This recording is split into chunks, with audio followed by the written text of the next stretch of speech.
Hello everyone, this is the last part of the second unit. Now we will proceed further.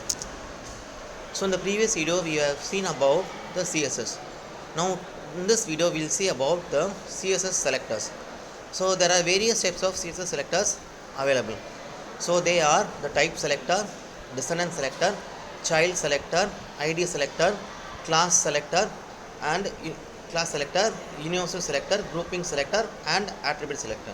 Now we will see one by one about each and every selector. So first one is type selector.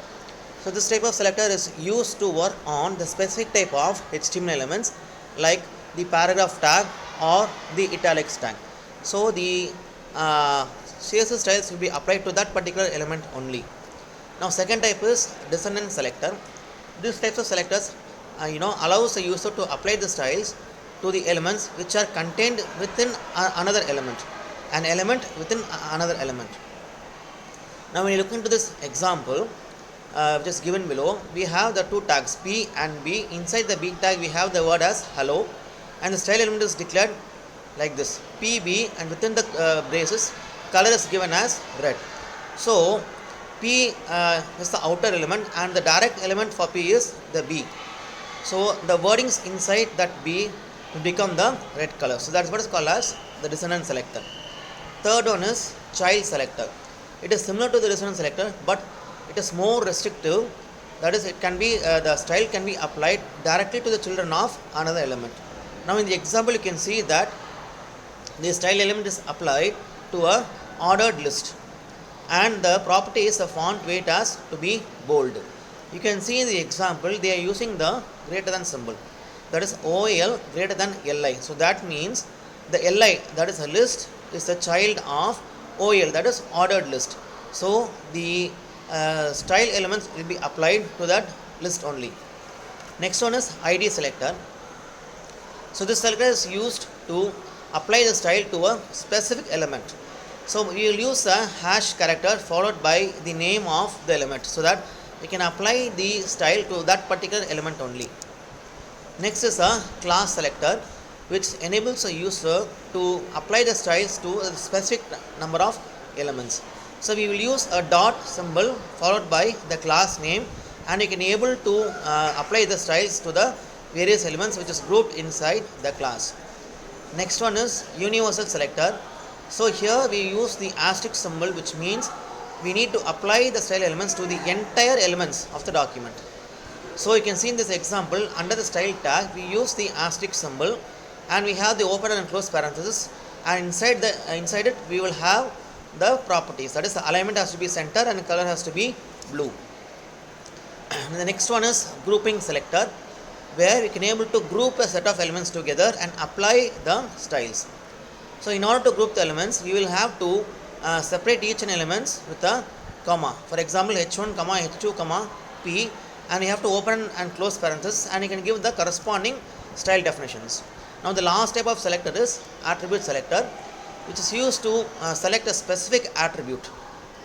Say for example, you can have for example, if the element is a tag A, and we need to give a name which is called as a target name, and the style will be applied to the elements of the target.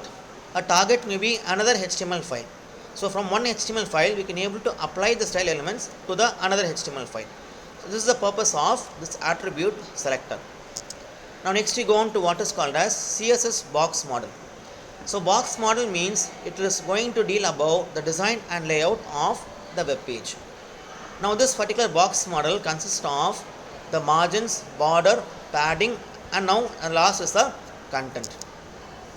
Now in this example you can see that under the style tag we have a class name called as div, and inside you can have the various properties and the corresponding values. The background color will be light gray.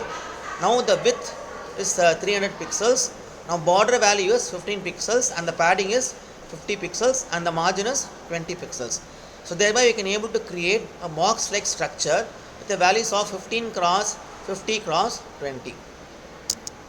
Next we go on to what is called as CSS3 background. It has two properties, background clip and background origin.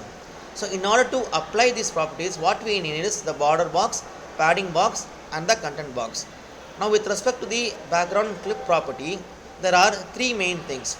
That is background clip border box, background clip padding box, and background clip content box. Now we can able to clip the either the border, padding, or the content with respect to the elements of the HTML. Next is a background origin property. So this particular property defines how the image has to start, whether it has to start from the upper top left or from some other areas. So again there are three types of syntaxes available: background origin border box, background origin padding box, background origin content box. So when you are going to use the first one, the image will start from the top left corner of the padding area. When you are going to use this background origin padding box, the image will start from the top left corner of the inner content section. And when you are going to use the background origin content box, the image will be exactly located on the content itself. Next is the CSS borders. The first one is border color property.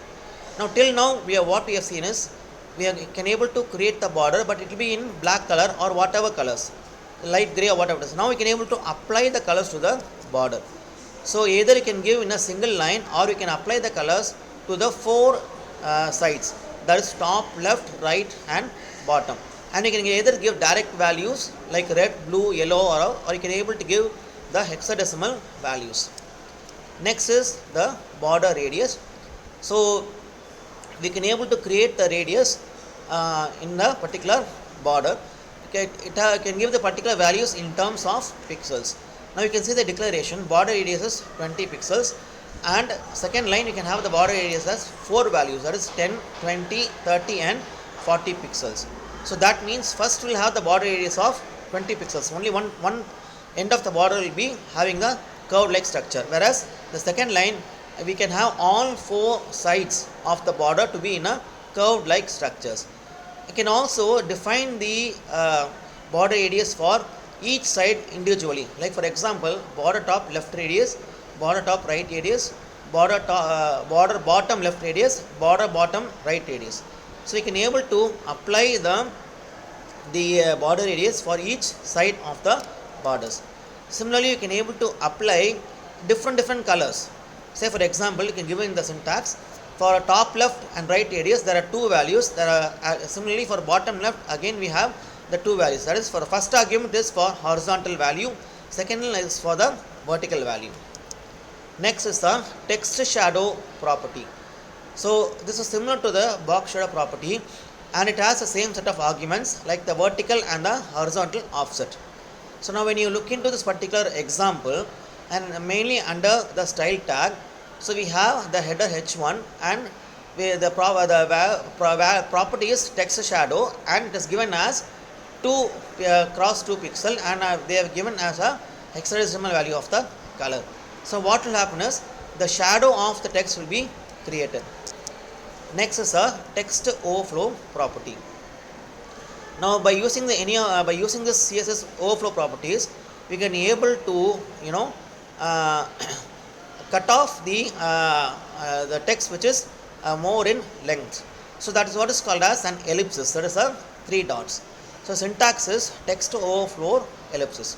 Now you can see in this figure 2.5, you can see that there is a text which is called as to be or not to be, and that is.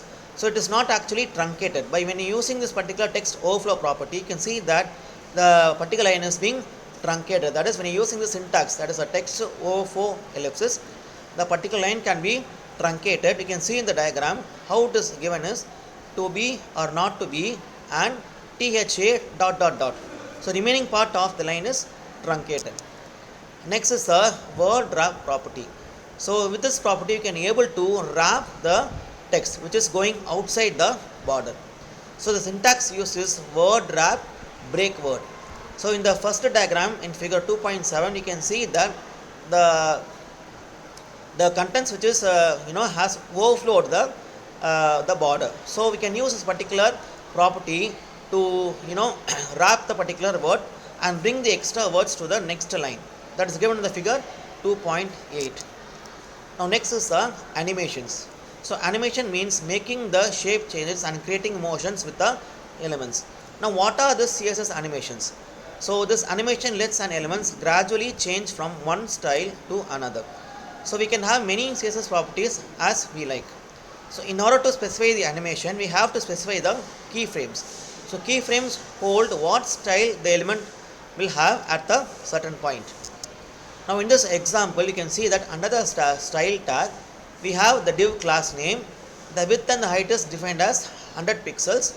The background color is red, and the animation name is the name of the animation is example, and the duration has to be 4 seconds. Now immediately after this line, they have declared a keyframe. Now what has to happen is the background color must change from red to yellow. So this is a very simple animation. It is stored in the keyframe. Now the last part of the second unit is multiple column layout. So you can arrange the text of a website into a newspaper like structure. So some of the commonly used multi-column properties are, first one is the column count, which is used to count the number of columns that the element should be divided. Number 2 is column fill, that is, it is used to decide how to fill the columns. Third one is column gap, which is used to decide the gap between the columns. Number 4 is column rule, which is used to specify the number of rules that has to be applied while creating the columns. Number 5 is rule color, that is, it is used to specify the column rule color, what color has to be applied to the column. Sixth one is the rule style, which is used to specify the styles that can be applied for the text inside the column. Seventh one is the rule width, which is used to specify the width of the column that can be fitted with the text. The last one is column span. It is used to specify the span between the columns, how many number of columns that has to be created. So with this, we complete the second unit. Thank you.